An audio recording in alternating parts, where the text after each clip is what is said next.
Hey guys, welcome back, and today I got another drone video. Boo, right? I know. But not really. We got the Yuneec Mantis Q in front of me. And I'm going to do a quick walk around the drone and tell you guys what my initial thoughts are. So let's get started.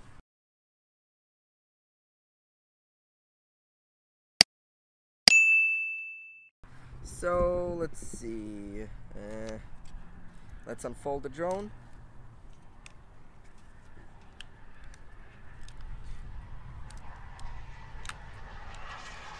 Alright, so here's the drone, guys. So, initial thoughts.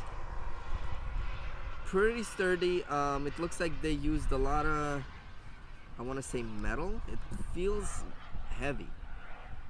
Alright, so the battery is 2800 milliamps. They claim it's 33 minutes. I'll do a test and let you guys know for sure. It comes with one battery only for 500 bucks. One battery, I don't know. Leave me a comment below. Let me know what you guys think about it. So now the gimbal is electronic. They say it's a 3-axis gimbal, but you be the judge of that. I don't see it being a 3-axis gimbal. Now look, check this guys out. So I just recently, well, I didn't buy it. My friend just bought it from Best Buy, brand new, and look what's going on around the lens. The paint is coming off. It looks like it got some water damage and it's starting to rust a little bit. Even the camera has dots on that. So I don't know what's going on there. So we have an SD card, a USB-C slot, some sensors on the bottom, a camera, and that's pretty much it. No other sensors anywhere. I don't know, for $500. So I don't know if it's a safe drone. It doesn't have any sensors pretty much. So like, they say it follows you, but how? Yes, it's gonna track your face, but if there's an object in front of me, it's just gonna collide. And you guys seen my video on the extreme obstacle avoidance test I did with my Mavic 2 zoom.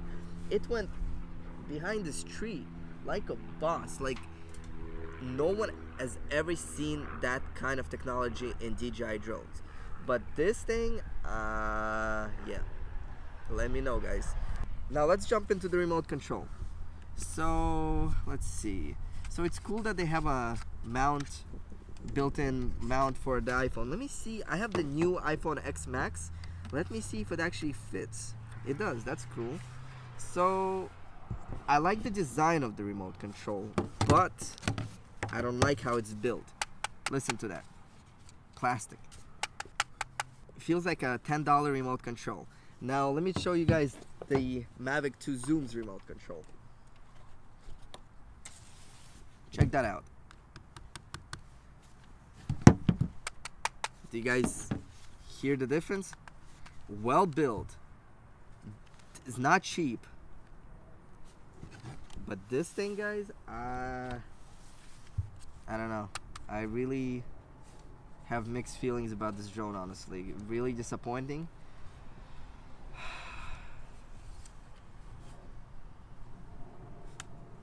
I have no words for this.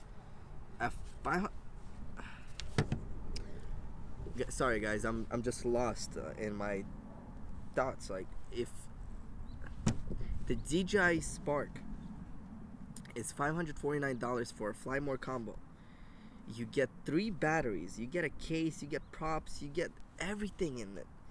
You get a controller that's the same thing as the Zoom's controller, just without a screen.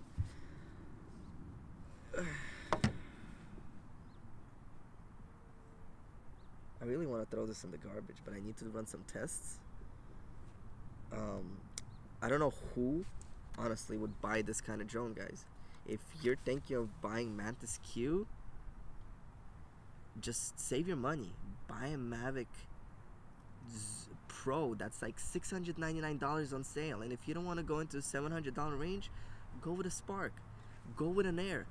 Air on Mavic Air right now is $19.99 on Amazon.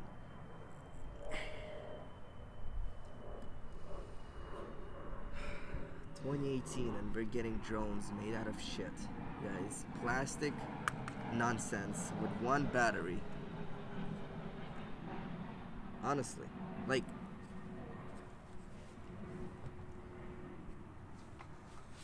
let's have a moment of silence. What is this? It's like a toy remote. Look at this.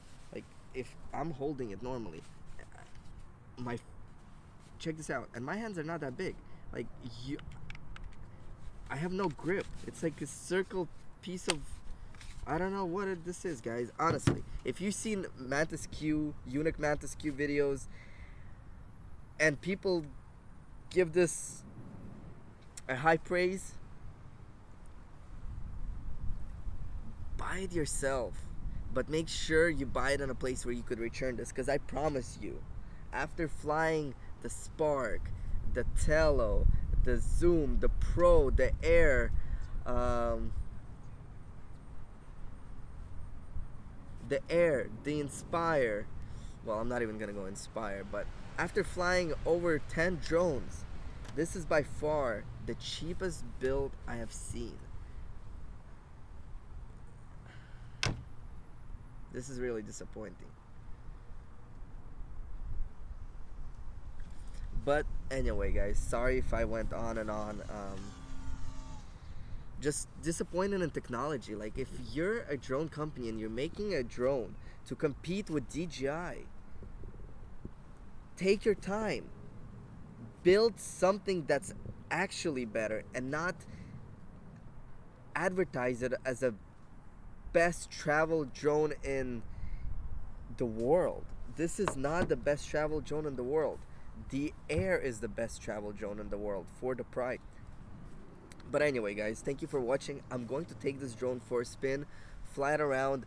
I will show you guys an active track on this tree. I know it's gonna just crash, but we'll push it as close as I can before it crashes, and I will demonstrate to you guys that this will not follow you anywhere.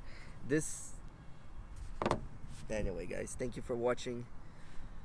Appreciate you guys sticking around and listening to me yap about this. I sound like unbox therapy, but hey, you gotta give you a real review and real thoughts on this drone. I'll have a link down in the description of the flight test, of the obstacle avoidance test and footage test, so check that out and comment.